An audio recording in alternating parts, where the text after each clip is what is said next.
favorite time, which is the review. Every time I hear the MC calls out that we are joined again for this Wondrous Lotus Sutra review, I am filled with gratitude because I always think back to how it all got started.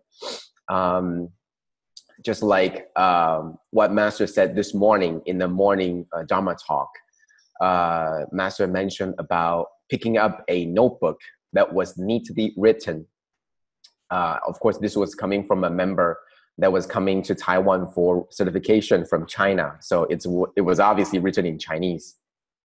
And I remember the chance meeting that I had with Sister Tzu Chi, and how Master somehow, I don't know what she saw in both of us, in both Sister Tzu Chi and myself, but she knew, probably she saw something, that there was an affinity that could be made into something, and therefore it all got started from there. So I'm very grateful. And when I heard the story today of Master recounting that notebook from the Chinese participant, it brought me back to the day of this wonderful starting point of how we got started to have these connection in the clouds, but connected in the heart.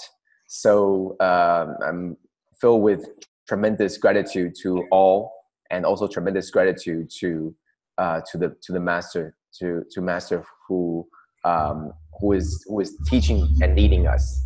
So now let us continue for our review.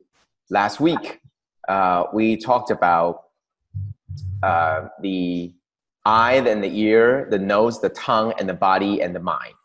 And specifically about these are the different quantity of merits and virtues that each one has. It's, as I mentioned before, each one has a number. It's not there for us to judge, how much better one is better than the other, over the other. But rather, there are two things that I think is very important. One is that there is a priority, and there is an obvious ordering that allows for people to contemplate and think, that allows room for everybody to try to think deeper. And I think it's something that's interesting. Imagine if all 6 of these are equal and all of them has 1,000. And you would probably be thinking, of course, they're all equally important. But if they're all important, that also means that they're all not very important. So it's almost like if you flag everything as important, then they all of a sudden becomes not important. So I think it was tremendously in that it's a psychological move. I always like to think Buddha is a tremendous, not only as a religious leader, not only as a very wise sage, but also as a wonderful psychiatrist or psychologist, in that using the human mind to allow us. So all of these are part of the skillful means that the Buddha was still trying to get us to think more. Why is it that something is 800 and why is it something is 1200? Yet at the same time, there is a priority. They're all important, but some are more important. Why? It will allow us, it opens the door for more discussion, opens the door for more debate, opens the door for more contemplation. And that's what is really fascinating. For me, it isn't about the answer. Like, this is definitively the answer of why the ear is better than the eye. Hey, if I ask you to lose one thing, let's hope that we don't lose any of these. But if there's one thing that we can lose, which one would it be? You're probably not going to pick it according to the numbers listed here. But same thing, there is an order, there's a priority. But most important of all, I think the idea of each element enhances the other. The ear enhances the eye, and therefore when they add it up, it's 2,000. It's complete of the 2 senses. Each one enhances the other. And also, all of them functions as one. It's not to be taken separately. Separately by itself, it cannot function as well. But if you add them all together, it's very complete. That is all together as one. So that's what we talked about last week. And we also talked about the 5 different types of teachers of Dharma. And that master also talked about this morning, the 5 different types. And each one of these types require some combination of all of the above. It's not all, but it requires a combination. And what that means is, Master doesn't want us to only become one of the 5 types of teachers of Dharma. She wants us to become a completed, all 5, well-rounded, all 5 types merge into one. Therefore, in order to have all 5 types of the teachers of Dharma merge into our body, all 6 senses must work together. So they are all working as one. Just like our 4-in-1 structure, it's not only one that will suffice. All of them has to be together. You can't just have Hexing and then everything will run by itself. You can't just have Xieli and everything will be running smoothly. You need all 4 together, and that's what it's called 4-in-1. That's what last week we also talked about the middle way. The Bodhisattva path is the middle way. And how does that work? We talked about how through the eyes and the ear and the nose and the tongue and the body, we're able to receive the outer stimulus, the outer objects, the outer world, that we're able to see through this and get into our mind. However, between our true Buddha nature and our senses organs, there are all these very, very bad, bad habits or bad things or afflictions that are floating around. And many times when things come in, it would get blocked, and therefore it doesn't really get to the actual Buddha nature. And so that's usually what happens. So what we need to do as part of the cultivation is to get rid of as much of these as we can. And once they are clear, more things can come through directly and be in touch with our Buddha nature, such that it's no longer covered up by all these afflictions. And slowly, these one will pop, and then we will be clear to be able to go through directly from what we see into our Buddha nature. And that's what we were trying to do. So all these are things what we talked about last week. And now let's focus on this week, what we're going to talk about. So first thing, before I begin talking about this week, today and yesterday, both of today and yesterday, we begin to talk about the next phase, the next sense. So in most of the last week, we've been talking about the functions of the eye. And yesterday and today, we talked about the function of the ear. We began to talk about the function of the ear, of our hearing. So today, we're still going to be focusing on the vision part. And then I'm going to talk later about the listening, the hearing part also.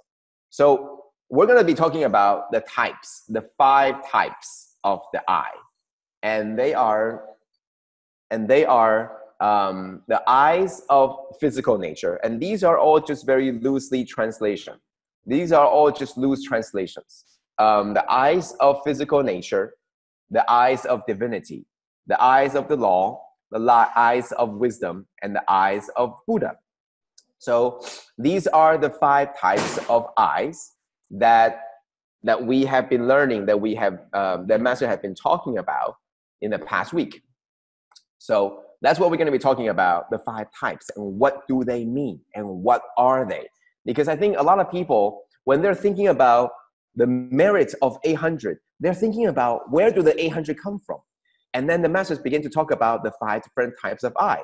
Now, it's very, very interesting in that these 5 types of eye are usually, they're part of the what we talked about, the 6 supernatural powers that we have. And one of them is the Tian Yan Tong. It's the supernatural power of the sight. So what are these 5 different types of eyes? So we're going to be talking about that today. So rather than talking about the eye of the Buddha or the eye of physical nature, I think we should be talking about the function. It's not really talking about the eye. It's not talking about these 2 eyes, the eyes of the physical nature, and it's not talking about the eyes of the Buddha. It's rather talking about the vision, what they are able to see with their eyes. Okay, so it's talking about the vision of physical nature, the vision of divinity, the vision of laws, the vision of wisdom, and the vision of Buddha. So it's a very simple change of the word. It's not talking about, even though in Chinese character, it's the same, yan, which is the eye, or in another word, vision, sight. So it could be a noun, or it could be something that's, it's a noun, but it's representing something totally different. So rather than talking about the eye, it's really talking about the vision. What do we see? So what is it that we see? The first thing, the vision of physical nature. And as Master explained it, it contains the functions of all 5 types of eyes. And this is the part that I think is the most wonderful. And we're going to come back to this. Why is it most wonderful? Because what it means is, Master talks about the 5 eyes. The first one, the physical eyes that we have, the physical vision that we have. We're only able to see the visions that are right in front of us and to the side of us. We cannot see behind us, and we cannot see on the other side of the wall. The visions are easily obstructed. They're very easily obstructed by things that's in between you, the eyes, and the other object. So if I block it this way, we're not able to see. If I turn off the light, we can't see. So all these things are easily obstructing the vision. However, even as limited as our physical eyes are, the function of this eye actually contains all 5 types of the eye. How does that work? I'm going to come back to that. So just know that the very first level of the eye, the vision of the physical nature, is just something that we are able to see in our immediate, something that we see in front of us, to the side of us, and only with ample lighting. If it's too big, too small, if it's too far, if it's on the other side of the wall, if it's too dark, or if it's behind us, then we're not able to see. So it's very easily obstructed, and we can't see. That's the very basic function of the eye, to be able to see something that we should be able to see. So there's a very simple definition of the physical nature eye. But the next stage up, it's called the vision of divinity. According to Master, this is called seeing the great thousandfold world. And we're going to try to get to the question somebody asked about what are the 3,000-fold world, what they really mean. We're going to get to that today, hopefully. But what the second level of this vision of divinity is talking about, your eyes are able to see the great thousandfold world. And what that means is you're able to see worlds and worlds and worlds and worlds. How many worlds is that? Millions. It's the magnitude of thousands of thousands. So what does that mean? It means that we're able to see what we weren't able to see when we're only using our physical eye to see the things in front of us. And this is the amazing part. It sounds so supernaturally, it sounds so like, ooh, you have the supernatural to be able to see the vision of divinity. But in reality, it is very simple. Just like this past week, yesterday, Master talks about how in a very short span of time, she said, listening to the people coming back from different places. There are people coming back from China, people coming back from Canada, people coming back from Burma, and people coming back from Africa. Master didn't need to go anywhere. She was staying right here at the abode. But she said it was as if all the people coming back from these places, bringing back these pictures or information or stories, it was as if Master was there herself. It was as if she was there seeing and listening at that place, at that time. This is the capability, the vision of divinity, that you're able to see all these different worlds. Look, China, the places that we went to, it put together all the Buddhist leaders of the world there. It's a very grand meeting of all the Buddhist leaders around the world. And in Canada, it's in a very big convention center that aggregates the religious leaders, different religion leaders of the world. And then in Africa, it's in the very simple shed that there is not even a roof. They're right outside, standing on the dirt, and they're trying to follow the teachings of Master. And then in Burma, it was water flooded places in schools when they're doing distribution. All these are different. In the sutra, it talks about the vision of divinity, to be able to see up all the way to the heavens, down all the way to the hell, seeing all the different parts of the world and seeing all the different kinds, all the different realms of the sentient beings. Isn't that what we're seeing with all these people? We're seeing practitioners of different religion. We're seeing Buddhist monks and nuns from different practices. We're seeing the people of the highest achievement, that they have already achieved so much and they're so rich and they have done so much. And we're seeing the people all the way at the bottom realm where they were suffering. They were hit with flooding. They were impoverished. And we're seeing people in the middle where they were poor, but they were spiritually rich. We're seeing all these people, and that's what the Great Thousand World is talking about. All the different types of people coming from different parts of the world, they each represent a world to themselves. And we are able to see all of them because we have the vision of divinity. And that's what this eye is all about. Our eyes, I didn't take out my eye and put a new eye in and call this the eyes of divinity. No, it's the same two eyes that I have right now. But I have not just the vision of physical nature, but now I have the vision of divinity, because Master is pointing out to these places. Take a look. Look at Africa. Look at Burma. Look at Malaysia. Look at China. Look at Canada. She is pointing us there, and all of a sudden, we all have the vision of divinity. We all are beginning to see all these great thousandfold world, and that's called the vision of divinity. It's not supernatural. It's not superpower. It's very simple. The ability to be able to see all the thousandfold world, where right now, right here, sitting right here, you can't see. You won't understand. And without somebody guiding you, you won't even go and try to look at them. You won't. Okay, so next is the vision of the law. Seeing the laws of karma. And that's what it's talking about. It's not to be able to see karma itself, but it's able to see how the karma works. The working of karma.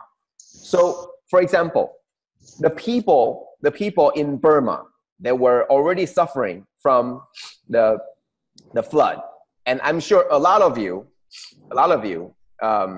I'm sure from Singapore, especially from Singapore, and my salute to you.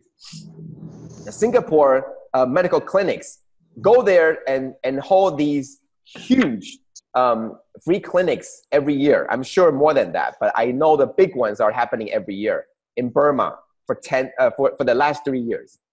And for the Philippines, and also for Burma as well. And I think it's very important that this time volunteers from Malaysia and also from Taiwan and local are going there to help Burma as well.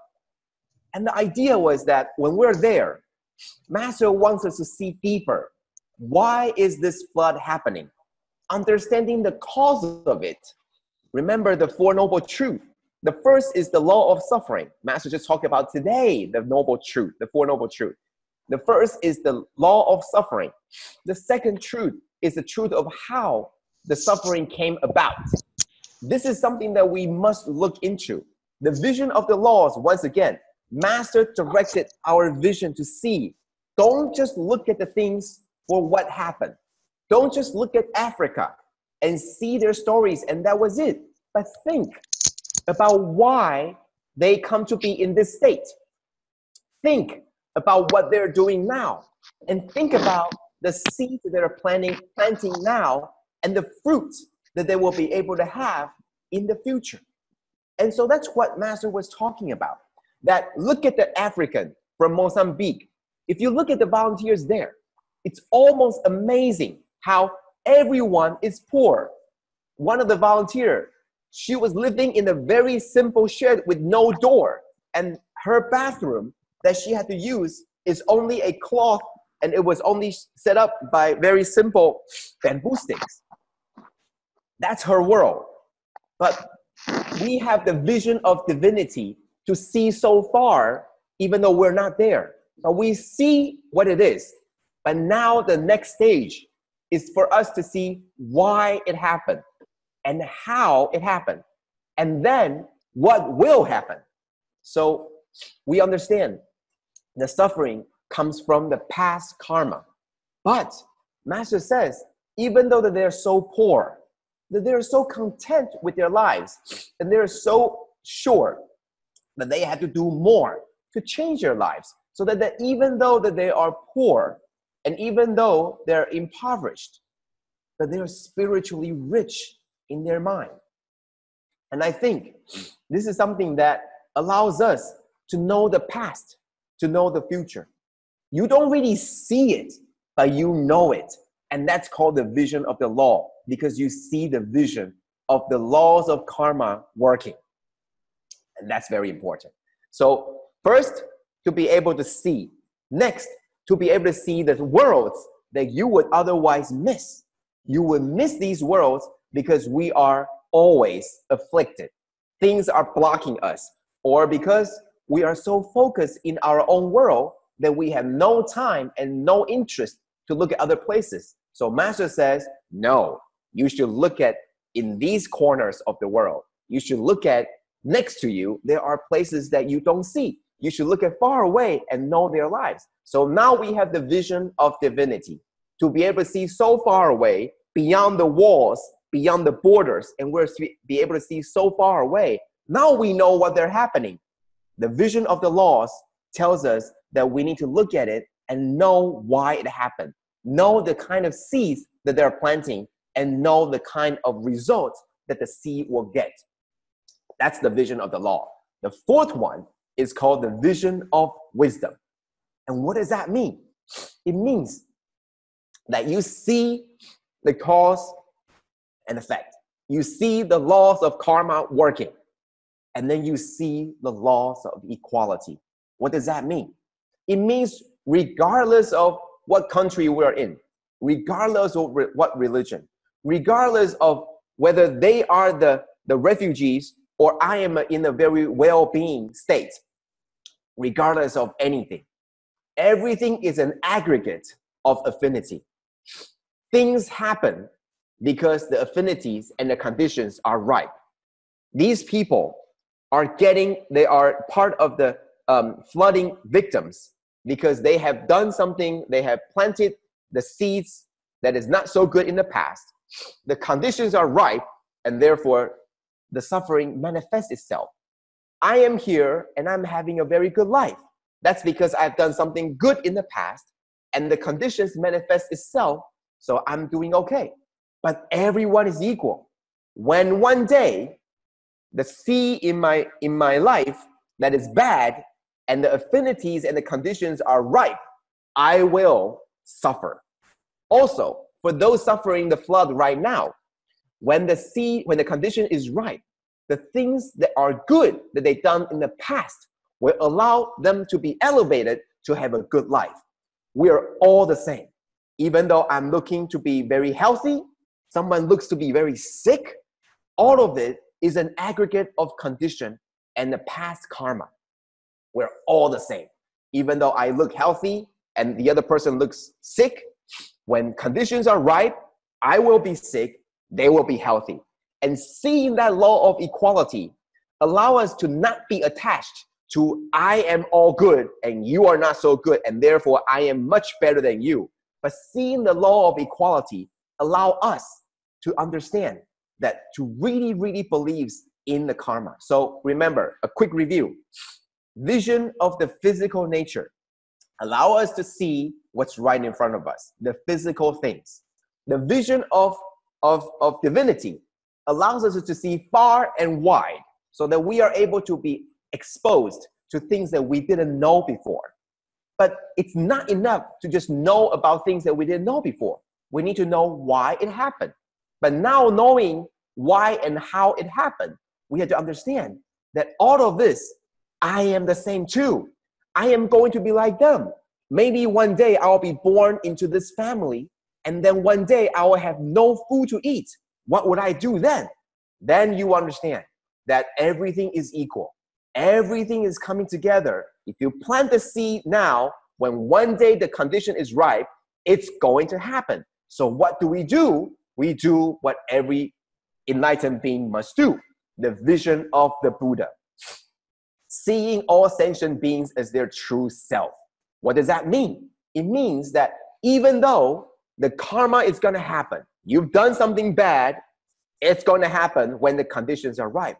But you also see that if you do something good, when the conditions are ripe, it's going to be okay.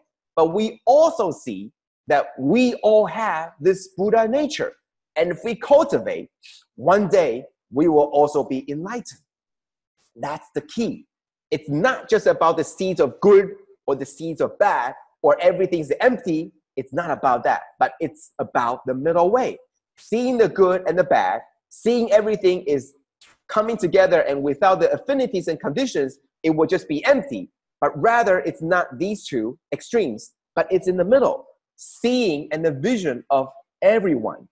It's not just about the aggregate of their past and their future. It's about everyone has the potential to become the Buddha. So what does that really mean? It means to be able to see all sentient beings, to be able to see all of us, being able to have all these visions also.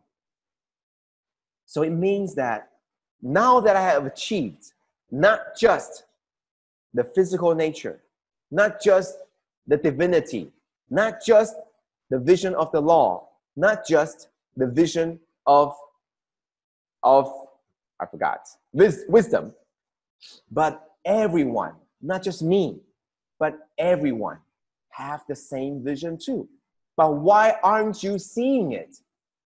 So the vision of the Buddha will see everyone as true self Buddha nature.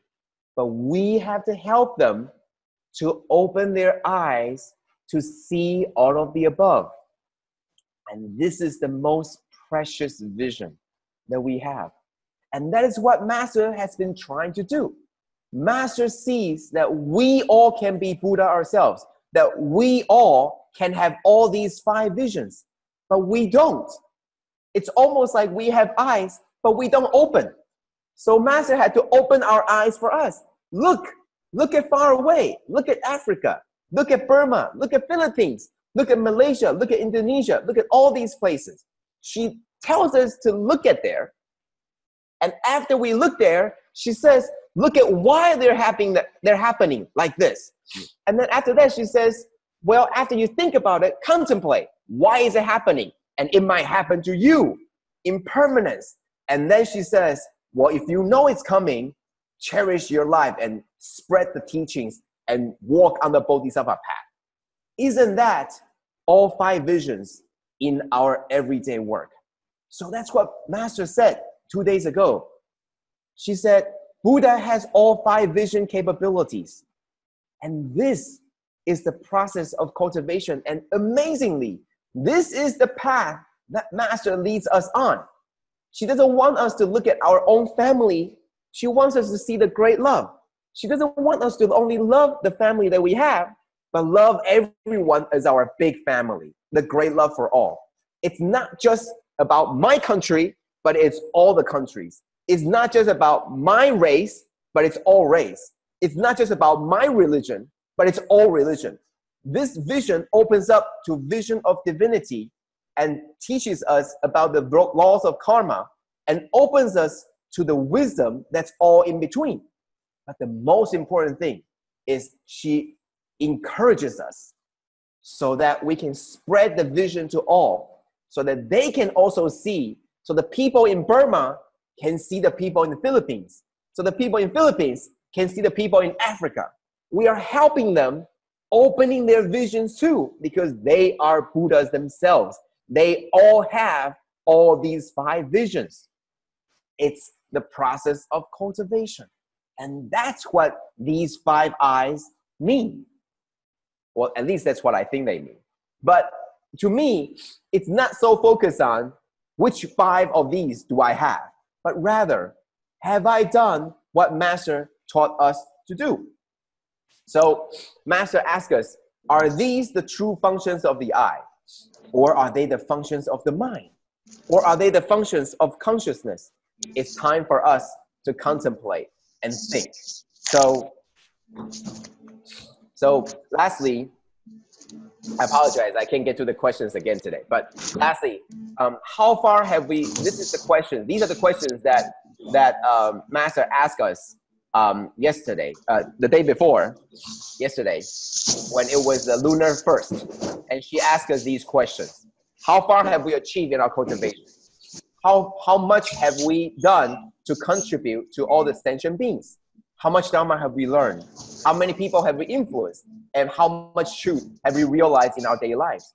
All of this is trying to guide us into asking us, constantly assess how much have we learned and how much have we understood, so that we can continue to go forward.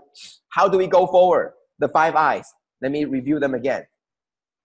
Remember to open them, to see the things around you. That's the physical nature.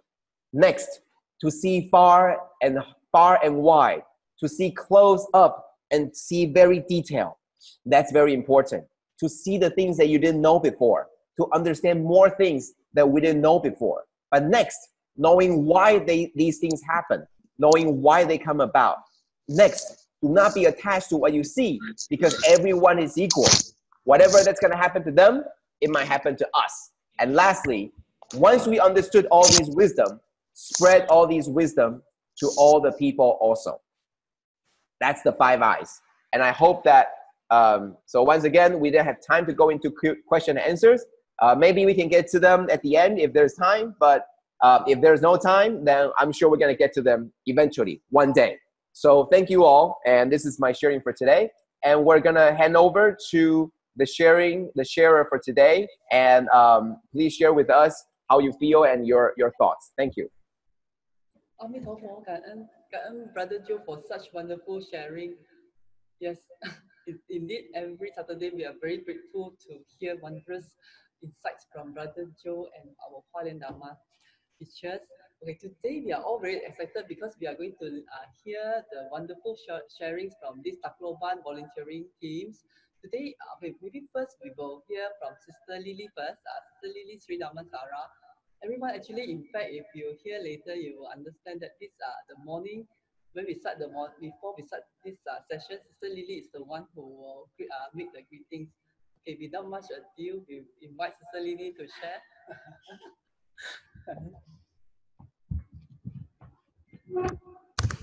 Typhoon Haiyan actually swept through Tacloban on the 8th November 2013, and this year, 2018, is the 5th anniversary.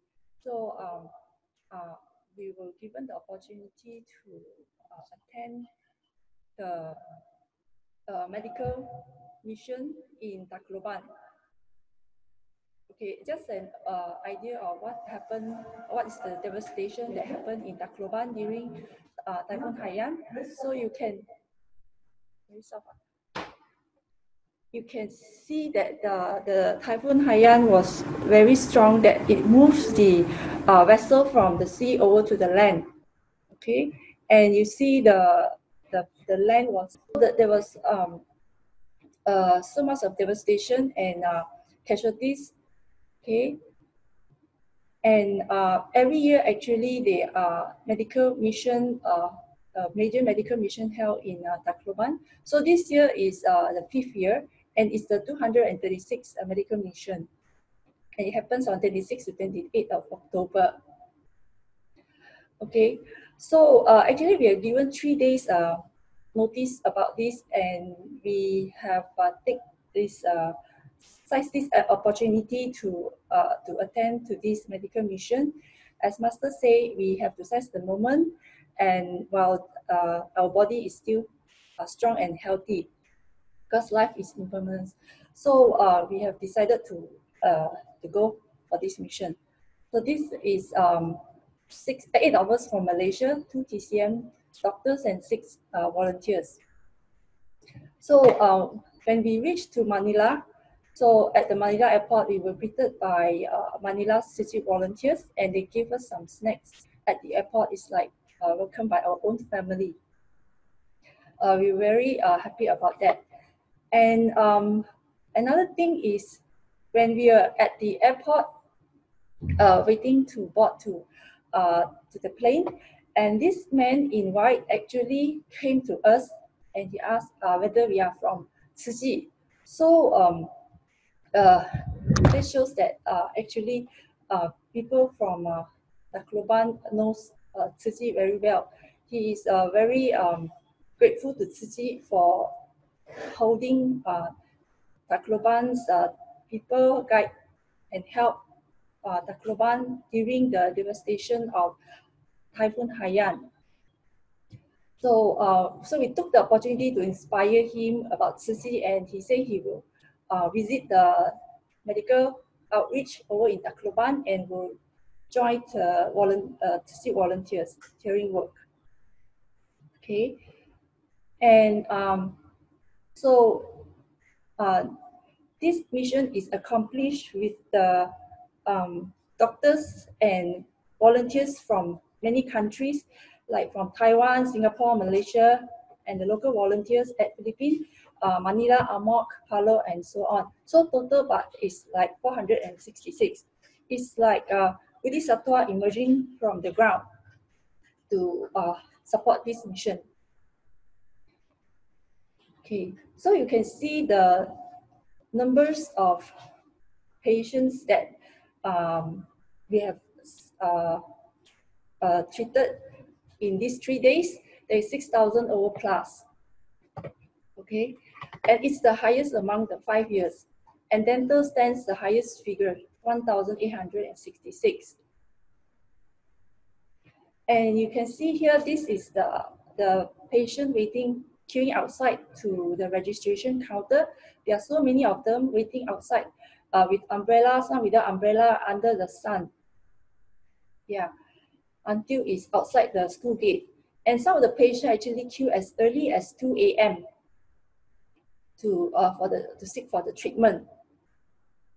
Okay, and this is the registration counter. After they have been registered, so they will lead over to the school hall, which is the waiting area.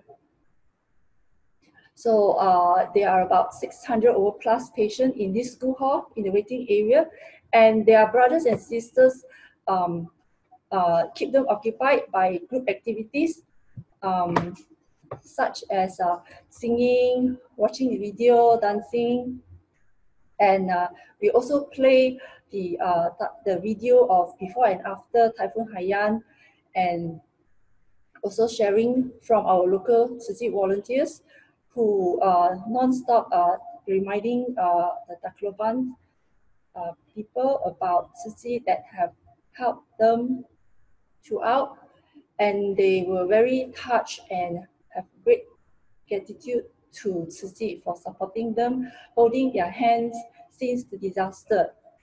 So they have been waited in this hall. And one of the event was that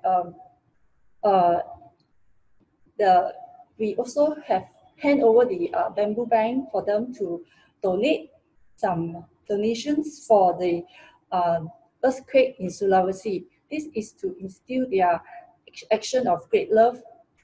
Even they are in poverty, but they can still give to any amount for the to help the Sulawesi disaster victim.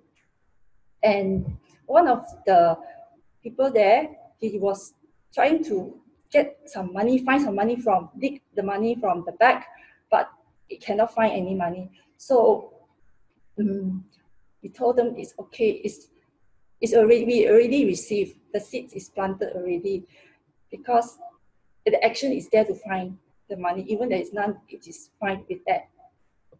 Okay. So there are various clinics in in this medical mission. Okay, I'll just go through a few that we have attended. I was in charge of minor surgery.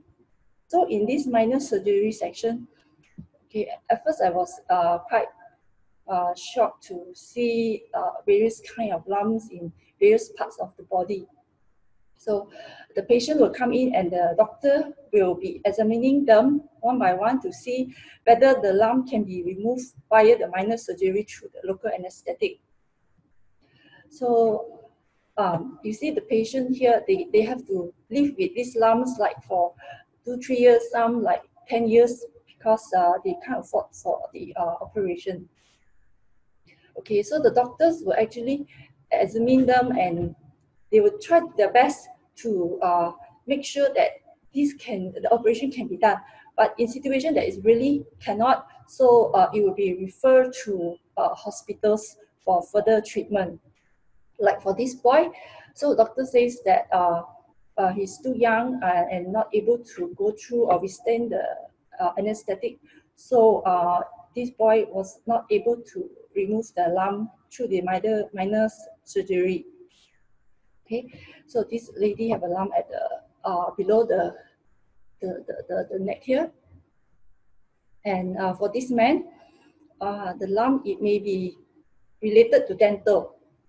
So we send them to the dental site and for further examination. So the doctors actually do their best to ensure that all these patients that come to this medical mission are attended. Okay, so so this is the operating theater, so-called operating theater, basic operating theater. Okay, there are 4 doctors in this room. So first time for me to view how the operation is it happened. Okay, so after the operated, then they squeeze out whatever stuff inside the lump and remove it. Okay, and we also comforted. Our role actually is to comfort the patient in the operating theater and also outside. So this is Sister Chow Yu. Some were very nervous and their hand was shivering. So we hold their hands throughout the operation to comfort them, and we talk to them to distract their attention. They were very brave. Yeah. Okay. So this is good photos with the doctors after the operation. The doctors were very, they treat each patient with respect, love, and patience, and they ensure that they are comfortable before the surgical starts. So the doctor will talk to them, okay, and once they are settled, then they'll start the operation. Okay, so this is a group photo that we have with the doctors and other volunteers. So these doctors are very dedicated with great love. They are from Philippines and also from Taiwan. Okay, so I can see they try to cover as many patients as possible. So they never stop. One after another, the patient will come in, and I didn't even see them drink some water or take a rest. So they just continue. So I really salute the doctors. Okay, they have such compassionate heart for the patient. Okay, so now next I go to the dental side. So dental stands the highest treatment, and this is the waiting area for the dental. And then we have to prepare the dental tray for extraction, for fillings. There are 2 different kind of trays, and also all these equipments that is used are sterilized, and each of the volunteers knows the role and responsibility. So once these equipment are being used, all will be sterilized, and then you'll stand over. So the process is there. Yeah. So that's why it moved smoothly. Everything was done, accomplished in harmony and teamwork. I can see that. Okay, so in this dental area, outside here is doing the extraction. So it's just very simple with chairs, and the dentist sit down and then do the extraction for the patient. And behind the wall here is this room. So this is the room where they will do all the filling and other more complicated things on the teeth. Okay. Oh, yeah. Okay. So, okay, I quickly go through the church. So this is the church which was destroyed during Hualien, and master with great wisdom have asked whether the priest wants to rebuild the church. So so Tzu Chi actually built the church, so that because 99% of the people are Catholics, so church is very important for the citizen people in Tacloban. It's like just like us Buddhists, we listen to the sermon in the morning and then practice it. So this is a place which is very important for spiritual cultivation for the Catholics. Okay, and also we went to the visit to the Great Love Village at Palo, and here in this village there are livelihood and outreach works which teach the citizen of the people who stay in the Great Love Village about how to cook, how to bake, gardening, plants, and so on. These are the Great Love Village children welcome us for the Great Love Village, and these are the farmers who take care of the plants in the Great Love Village and the mushroom, and this is where they learn how to bake, and they can sell it. And we can see that they actually make use of the small little space here to plant the vegetables. And this is we're having a chat with these two farmers who works there. They are very happy. Okay. And also we visited the exhibition at the Robinson Mall. Okay, so all these are the volunteers from Tacloban. So the children from Tacloban, they are very energetic and pure. And also the blessing, this Great Love Village actually before opening, the priest will bless the house. And okay, while leaving Tacloban, the local volunteers sent us over to the airport, and this man is a pilot who actually treat us drinks in the plane for appreciation for us to serve the Tacloban Medical Mission. He is from Tacloban, and this school 72 years old, and he have been always on the go with Tzu Chi, and will join the activities wherever is possible. Okay, okay, that's all for my sharing. So now I will play a video for Sister Jane before her sharing. At the area for TCM treatment, this TCM doctor from Singapore is very grateful that this wheelchair-bound patient has returned for follow-up treatment. She hugs the patient to show her appreciation. On the day before, the patient's husband came with a patient who has not been able to walk for 8 years due to a stroke.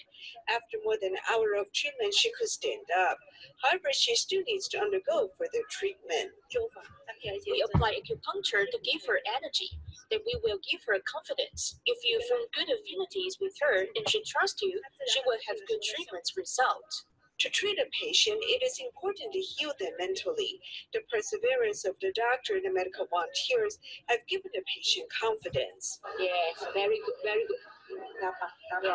The doctors help the patient stand up and wear shoes. The patient remarks that this is the first time she has met such a gentle doctor. She is a doctor full of love. She loves patients more than mothers do.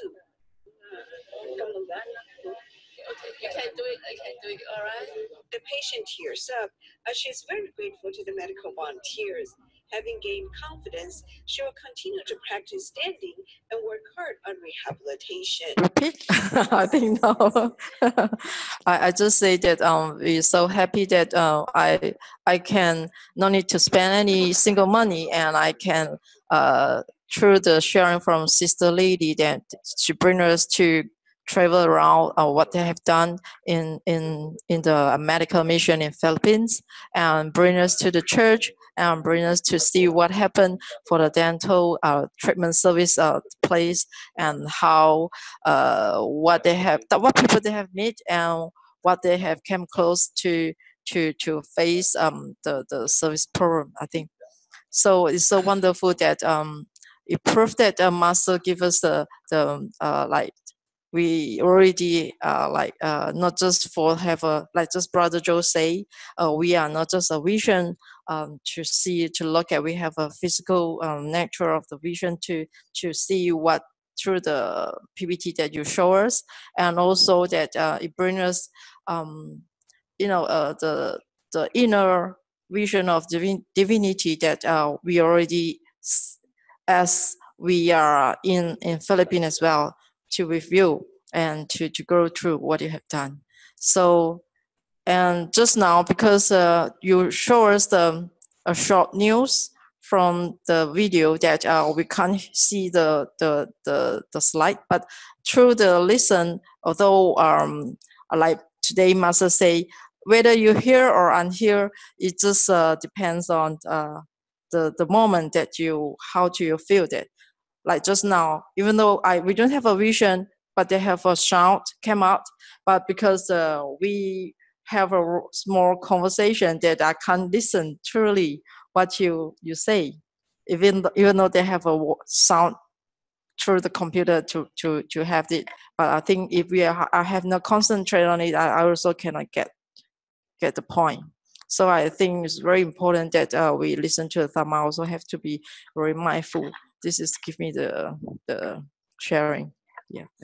感恩德皇师父for closing statement, and just like to say for the next week, as a lot of you might be coming back to Taiwan already, and also Master will be on trip around Taiwan, so we will be having a different format. We'll go back to the reviews of this individual chapter, and also Brother Yoping will be sharing with us about Africa. I'm sure there will be plenty of time and story for others, including Sister Jane. I saw your picture. I definitely saw you in one of the Burma's missions. So I'm actually looking forward to that as well, if I can make it. But before we go today, I wanted to share that something very close to me is, I used to not think about this. I didn't realize it, but yesterday and today, if you were in the early morning Dharma talk, you would know that Master recited for us all the different sounds. 这个什么男生、女生、童子声、童女声 and also the 6 rounds and 天龙八部 and all the sounds. And there are probably, I think, four pages on the PPT, so she just reads them down. And when she was doing that yesterday, when Master was doing that yesterday, I already felt, at first I felt I was amused, because I thought, how is it possible that someone like Master is reading the sutra for me so that I can listen to her read? And then today, remember at the beginning, Master told us that it was really hard for her to speak out the words, and she asked us if we can hear okay. And even though it was so difficult for her to talk, she insisted to read through all 4 pages. And I thought, today I was very touched, because we are her disciples, and yet she was reading the sutras to us. It should be us reading it, but it was Master reading it to us. And then I realized that she has been reading to us for the whole time.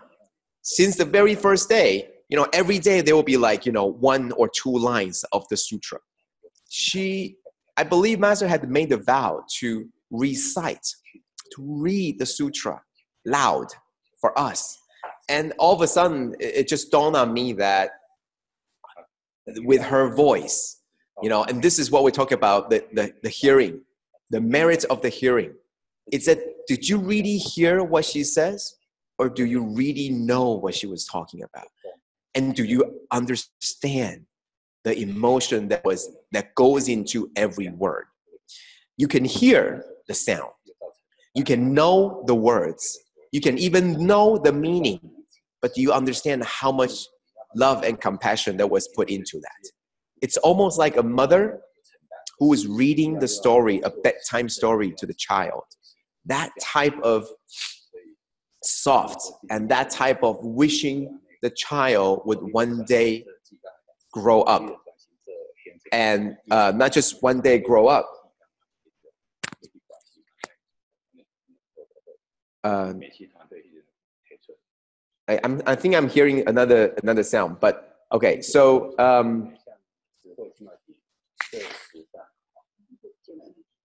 oh, hang on. Sorry, that's my own voice. Okay, so all I wanted to say was that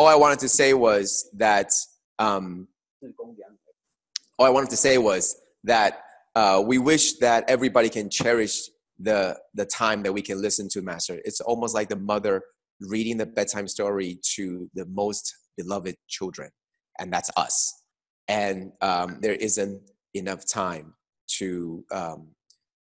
for us to listen to more. So let's cherish every moment and listen for what's really there, not just the words, not even just the meaning, but listening to how much effort that Master puts into it. So that's what I really want to share before we go off. And Master is going to take a trip around the Taiwan, so we're going to come back in a month. And if we see each other in Taiwan, then great. If we don't, then we'll see you online.